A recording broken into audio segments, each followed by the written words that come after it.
台湾话，要不然应该安怎讲？安怎写，也无内容是从教育部台湾闽南语常用词词典引用，释义不然，要不然，用力。你若是无法度一摆总纳，也无看要分做几期。你要是无法一次付清，要不然看你要分成几期。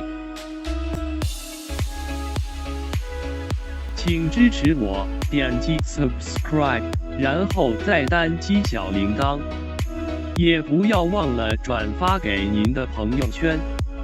谢谢，请点击下面观看同一系列的影片。